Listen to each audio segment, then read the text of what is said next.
everybody, welcome back. Recently I've gotten a lot of emails and a lot of comments regarding how do I set my dies up. So I thought I'd make this video as a response to all those questions. Hopefully I'll be able to give you some good information and that you can find useful. And I'm going to try to shoot this video in 4 different parts. The first part, I'm going to talk about how to set up the decapping and resizing die. The second part, I'm going to show how to set up and how to use the case mouth expansion die. The third part, I'm going to show you how to set up the seating die and seat bullets. And the fourth and final part, I'm going to show you how to use that bullet seating die to establish a crimp. A lot of people, when they go out to buy dies, they look on the internet to purchase them. Maybe they're at their local gun shop to purchase them. It doesn't really matter where they're going to purchase the dies. The big question that I find a lot of people asking me is, okay, I want to load 38 special. Do I need to get a 3 die set? Should I get a 4 die set? To me, that's a very simple question to answer.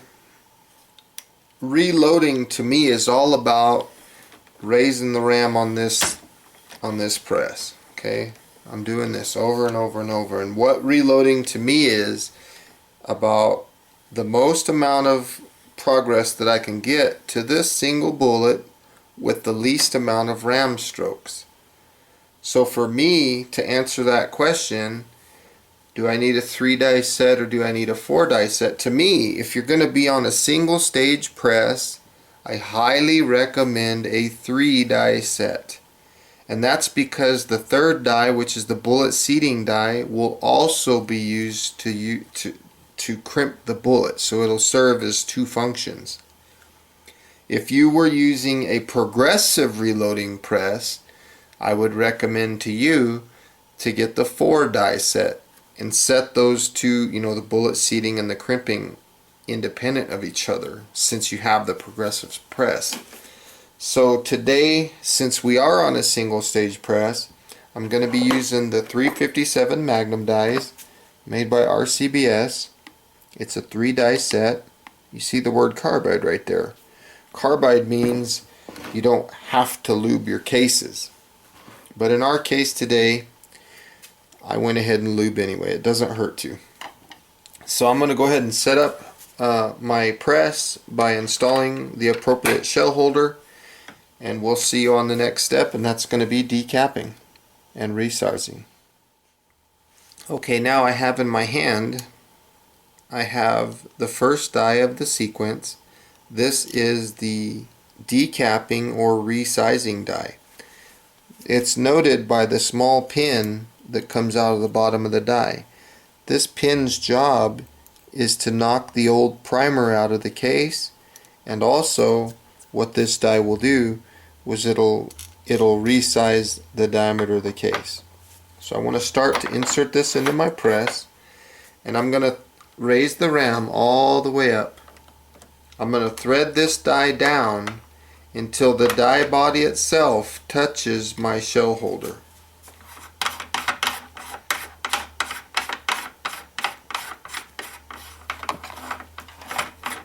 So I'm going all the way down. Once you feel it touch your shell holder, take you something and go ahead and lock your die lock ring. This lock does not have to be real tight. Just lock that thing up. Doesn't have to be gorilla tight. I'm going to take some previously lubed brass that's been fired, and you can note that it's been fired by the firing pin indentation on the primer. That'll tell you that it's been fired. Now, one more thing I want to talk about is in this video, the rounds that I'm going to be loading are not real bullets. They're not real rounds. They're going to be dummy rounds, okay? They're not going to have any powder. They're not going to have any primers. They are just dummies. Okay, so from here I've got my die set. I'm going to raise the ram. If you watch very closely right around here, you might see the primer fall. It'll go in. Did you see that? That just knocked the primer out, and it also resized the case. So hence the term decapping, meaning knocking the old primer out and resizing the diameter of the case. Since this die is already set, if I had a bunch of brass to do, I could continue the operation. And watch again, you might see that primer.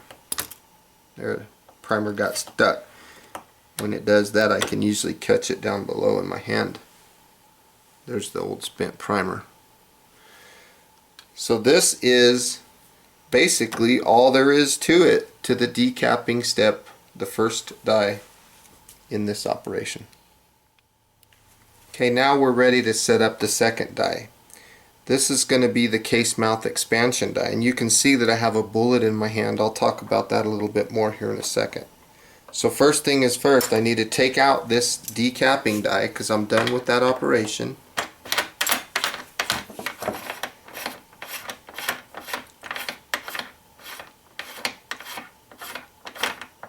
And I'm going to get my case mouth expansion die, which is also known as a belling die.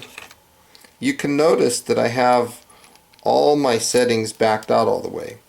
What this die does, you see I took the inside out of it.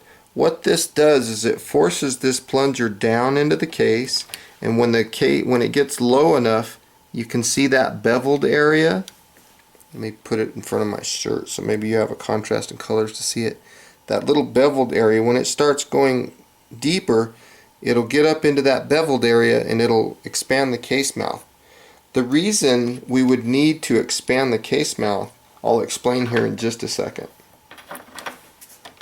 So to insert this die, I want to raise the ram all the way to the top and thread the die body down until it touches the shell holder again. Exactly the same setup as the first die.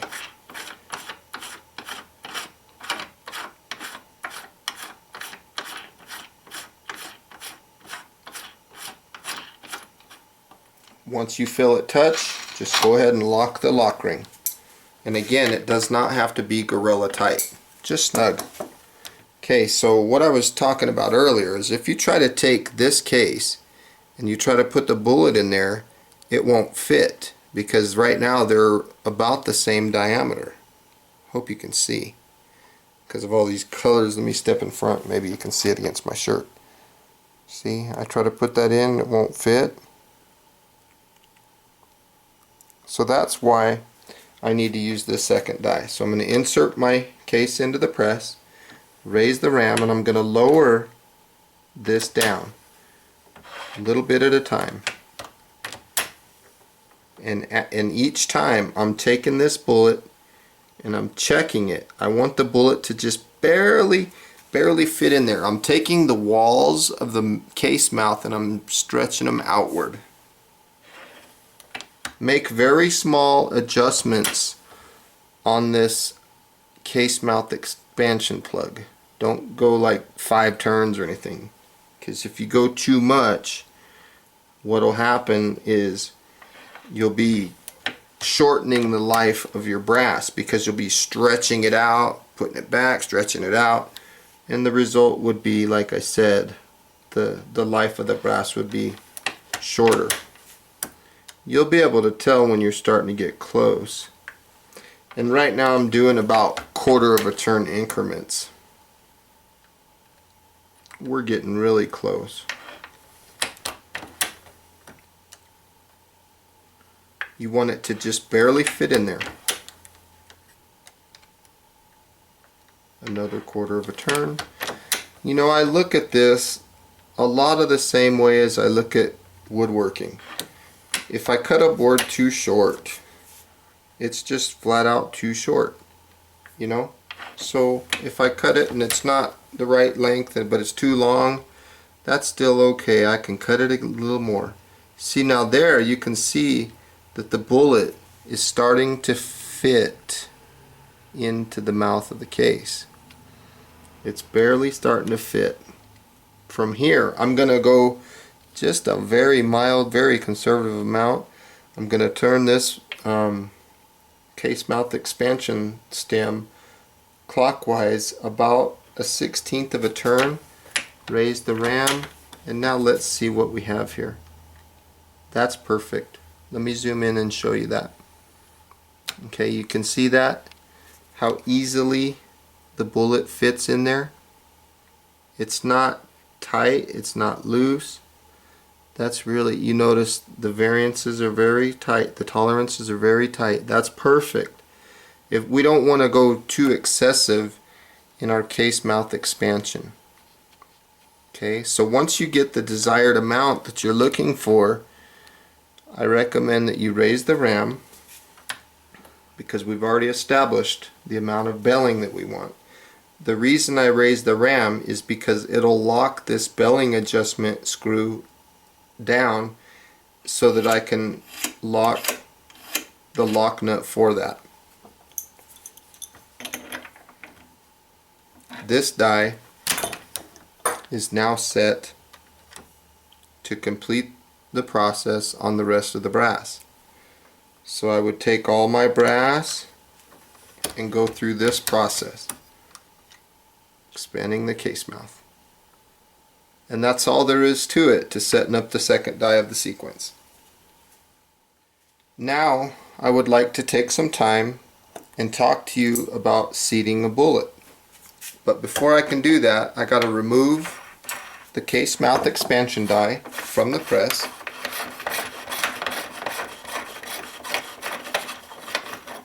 And I'm going to get the bullet seating die.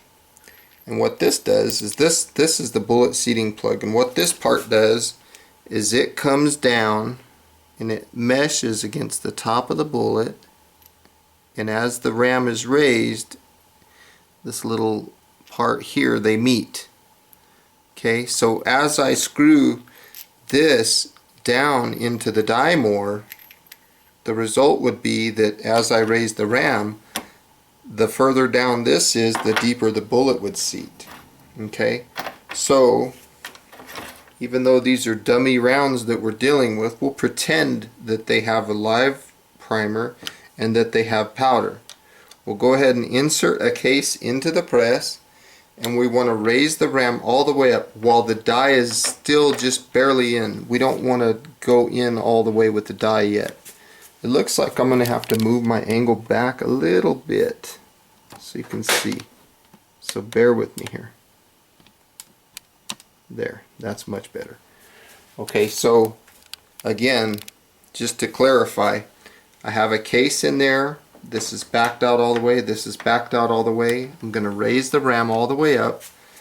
And again, I'm going to thread the die body down until it touches the case mouth. Okay, not the shell holder, the case mouth. Thread it down until it touches the case mouth.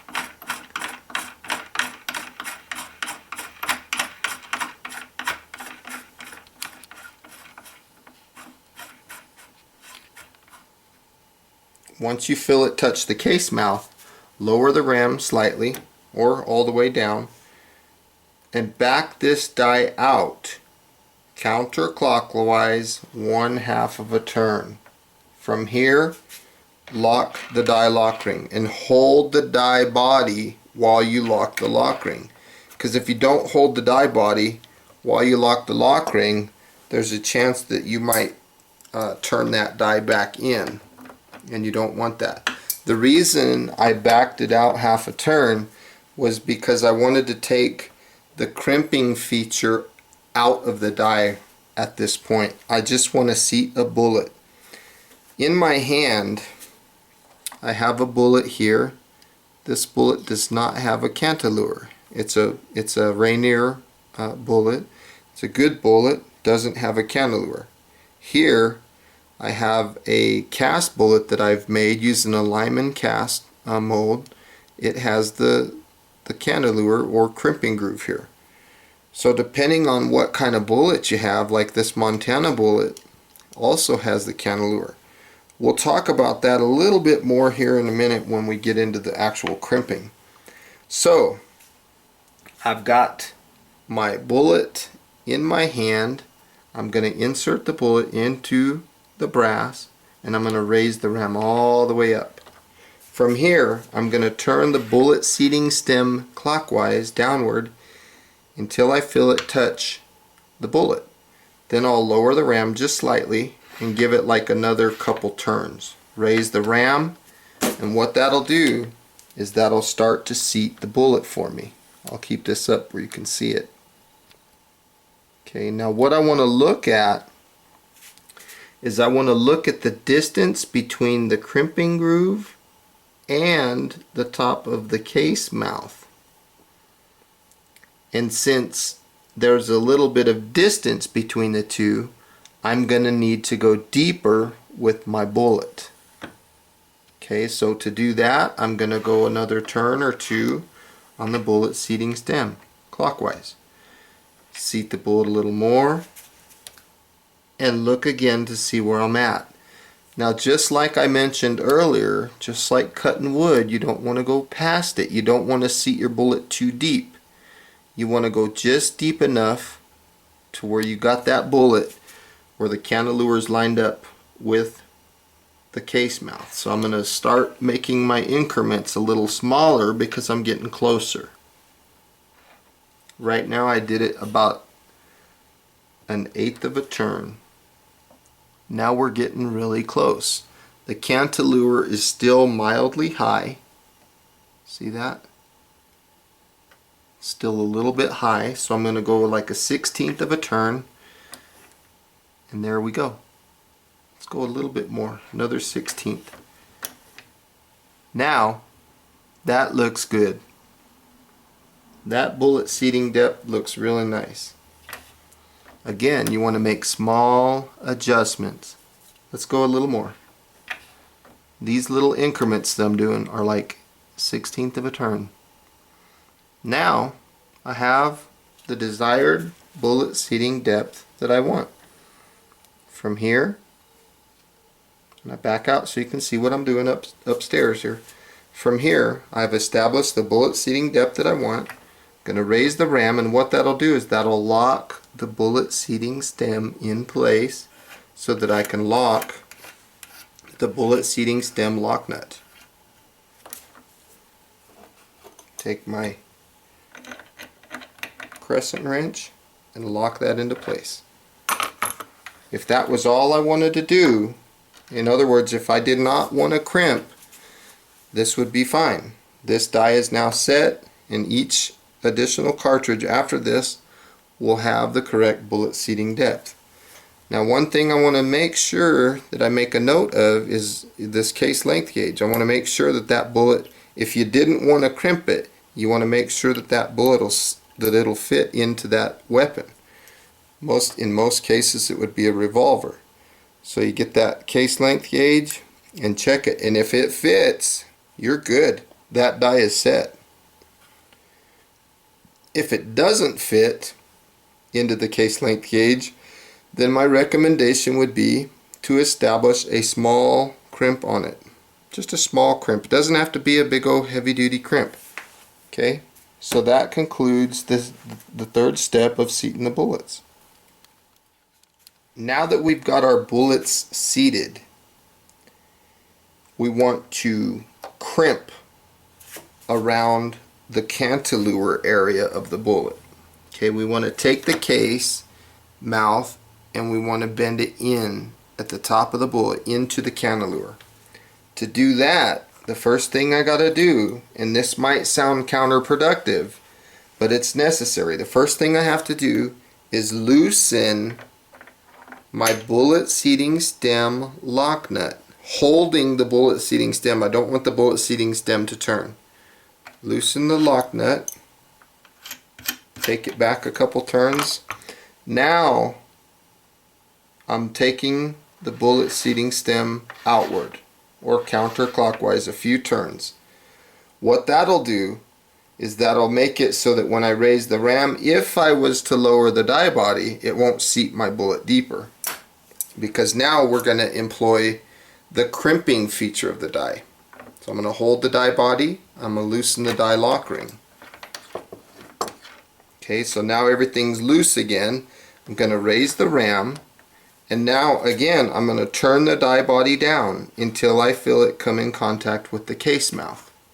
Once I feel it touch the case mouth, I'll lower the ram slightly, go about 1/8 of a turn, and raise the ram. From here, I'll remove the cartridge and look for crimp. That actually did a pretty good job, but let's go a little bit more. Let's go like another 1/16 of a turn. Raise the ram, inspect the cartridge. To me, that looks great. I'll set it in the press and I'll zoom in on it so you can see.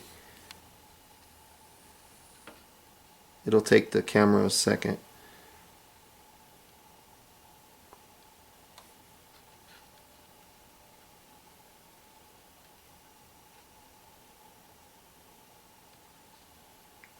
Okay, you see that nice little crimp that's around there?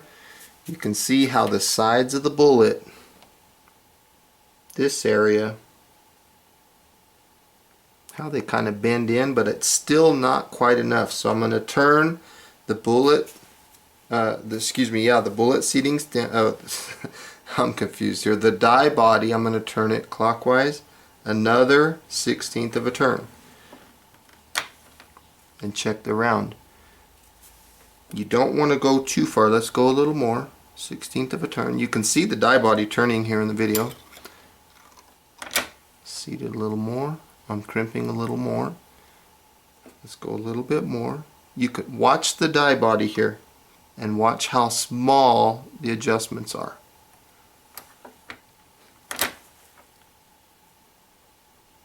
That looks good. Let's go a little bit more.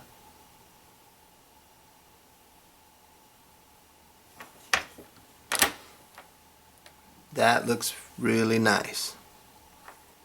So now I'm going to raise the ram all the way up because I've established the crimp that I want. Now I'll raise the ram and that'll lock the die body in place. It'll lock the crimp into place and I can tighten the die lock ring. We have that. Now we worked really hard earlier to establish the correct bullet seating depth, but I just messed that all up because I had to back that bullet seating stem back. And the reason I had to back that out was because I was lowering the die body to establish the crimp. And if I would have left this set where it was, it would have also affected our bullet seating depth. That's why I had to back it out. But now we want to go back to that seating depth. So I'll raise the ram all the way up. And from here, I will turn down, or clockwise I should say, the bullet seating stem until I feel it touch the case, or excuse me, the bullet. Once I feel it touch the bullet, I'll lock the bullet seating stem lock nut. And now this die is set. What this die will do now in one operation is it'll not only seat the bullet, but it'll also crimp the bullet. So I'm going to take another case, another bullet, raise the ram, one operation, lower the ram, and there's my bullet. It's got a beautiful crimp on it. Now, last but not least, I want to check again with my case length gauge. And what I'm looking for is to make sure that the bottom of the case does not protrude upward, something like this. Because if it does something like that, then I could have headspace issues with that bullet. But the fact that it dropped in there nice and free, that tells me that that's a good bullet. Now, cantilevers on the bullet that I spoke of earlier are very nice to have, but sometimes you don't have those. Like this cast bullet has a cantilever. That gives you an idea of where to stop, you know, on your bullet depth. So that's a bonus. But if you had something like this Rainier that I showed you a minute ago, you would definitely have to have your calipers and you'd have to measure everything to make sure you get the right bullet seat depth. But that really is all there is to it. to setting these bullets and adjusting these dies. I hope this video was useful for you. I hope you found some good information in it. And again, feel free to leave a comment, feel free to subscribe, and I've got more things coming at you in the future. Thanks again for watching. Have a good day, everybody. Bye-bye.